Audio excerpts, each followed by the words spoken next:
এখানে রয়েছে বেসন, কাঁচা লঙ্কা, মাছের ডিম, পেঁয়াজ, হলুদ আর লবণ সব কিছু ভালো করে মেখে নিতে হবে।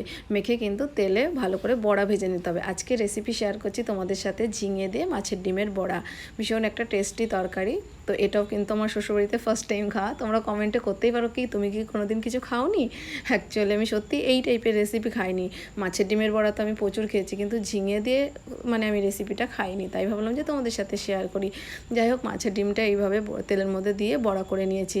তোমরা কিন্তু আমার কালো কড়াই দেখে কেউ বাজে কমেন্ট করো না, কারণ দেখো উনানে রান্না করতে গেলে কড়াইটা এইভাবে পুড়েই যায়, কিন্তু এটা তো আর গ্যাসে হচ্ছে না, তার জন্য।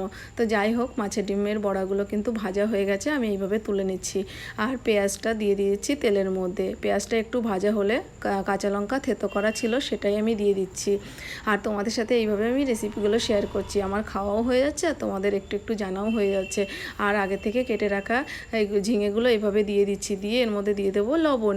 লবণটা আমি দিয়ে একটু ভাজবো, কারণ হলুদটা এখন দেবো না, হলুদটা একটু পরে দেবো। তো ভাজার পরে মোটামুটি হলুদটা দেবো। হলুদটা দিয়ে একটু কষিয়ে নেব। এই তরকারিতে আর কিছু যাবে না। কষানোর পরে একটু সামান্য জল দেবো, যেহেতু এর ঝিঙেটা মোটামুটি সেদ্ধ হয়ে গেছে, কিন্তু যেহেতু এটা একটা তরকারি হবে তার জন্য একটু জল দিলাম। আর মোটামুটি ফুটে আসলে এর মধ্যে দিয়ে দেবো মাছের ডিমের বড়াগুলো। আর একটু ফুটে আসলে নর্মালি নামিয়ে নেব। এই রেসিপিটাও খেতে খুব টেস্টি হয়েছিল, তাই ভাবলাম তোমাদের সাথে একটু শেয়ার করি। আর তোমরাও বাড়িতে বানিও আর আমার সাথে কমেন্ট করে জানিও যে কেমন হয়েছে। আমার কাছে খেতে কিন্তু খুব সুন্দর হয়েছিল।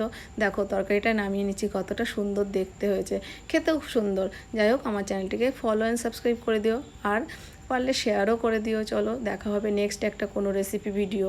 তো এখনকার মতো টাটা, বাই বাই।